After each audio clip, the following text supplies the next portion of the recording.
ఈ generation youth కి చెప్పేది ఒకటే అమ్మా, అసలు గుడికి ఎందుకు మనము పోవాలి? ఈ క్వశ్చన్ ఫస్ట్ అందరి మైండ్లకి రావాలి. అసలు గుడిలో ఏముంటది? దేవుడిని ఎందుకు ప్రతిష్ట చేస్తారు? అక్కడ ధ్వజస్తంభం ఎందుకు పెడతారు? ఇంత ఆలయం ఎందుకు కట్టింది? ఫస్ట్ ప్రతి ఆలయంకు పోయినప్పుడు ఈ క్వశ్చన్ రావాలి. కానీ టెంపుల్ అంటే ఒక గొప్ప సైన్స్ ఉందమ్మా. కొన్ని వేల సంవత్సరాల కిందనే మన దగ్గర టెంపుల్స్ కట్టడం. చెప్తున్నా, మనము తెలుసుకోవాల్సింది సైన్స్ ఉంది.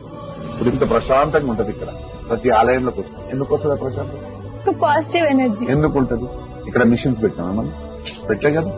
ఎక్కడి నుంచి వస్తుంది ప్రాసెస్? నేచురల్ గా వస్తుంది. నేచురల్ గా వస్తుంది. ఎందుకు వస్తుంది? ఇక్కడ ఒక ఏదో పవర్ అంతే. ఎక్కడి నుంచి వస్తుంది? దేవుడి నుంచి. ఆ శక్తి ఉండడం కాదు, సన్ రైజెస్ తోటి ఇక్కడ పంచభూతాలు ఐక్యమై ఇక్కడికి వస్తాయి.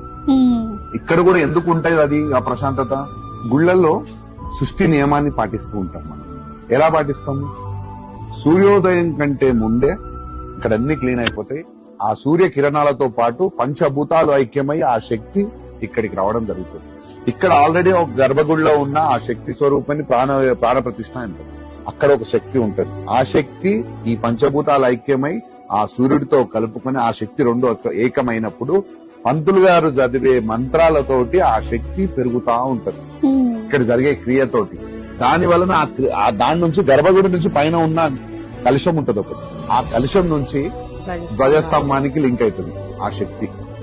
ఆ పాజిటివ్ ఎనర్జీ అంటే ఈ సరౌండింగ్స్ అంతా కూడా ప్రశాంతంగా వాతావరణం ఉంటుంది.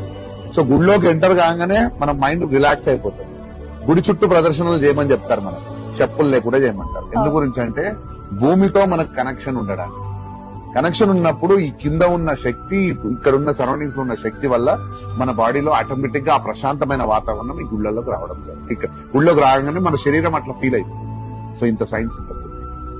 ఇక్కడికి వచ్చి ఆ ప్రదర్శన చేసుకుని గుడి ముంగడికి వచ్చి దేవుడిని మొక్కితే మనకు ఆ ప్రశాంతమైన వాతావరణం నెక్స్ట్ మినిట్ మళ్ళా కొత్తగా మొదలవుతుంది.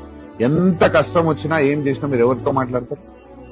అమ్మా నాన్నలతో మాట్లాడతారు. అమ్మా నాన్నల తర్వాతనే మనకు కనిపించే దేవుళ్ళు మన అమ్మా నాన్నలే, గుర్తుపెట్టుకోండి. తర్వాతనే దేవుడు. మనం ఎవరికి ఫోన్ చేస్తాం? అమ్మకో నాన్నకో ఫోన్ చేసి మన బాధ చెప్పుకుంటాం.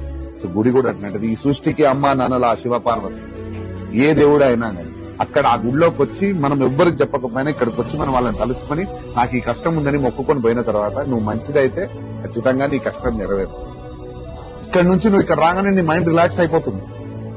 ఎందుకు అవుతుంది? బాడీ రిలాక్స్ అవుతుంది, మైండ్ రిలాక్స్ అవుతుంది. నెక్స్ట్ మినిట్ కొత్త ఆలోచనలు మొదలైపోయింది. ఇది గుడి. ఇంత సైన్స్ ఉంటుంది ఇక్కడ. ఈ సైన్స్ ని మనం నెక్స్ట్ ఈ జనరేషన్ తెలుసుకోవాలి. అందుకోసం గుడి ఎందుకు ఉంటది, గుడి విగ్రహం ఎంత ప్రతిష్ట చేస్తారు, ఇవన్నీ తెలుసుకోమంటుంది. టెంపుల్ సైన్స్ గురించి ఫస్ట్ తెలుసుకోండి.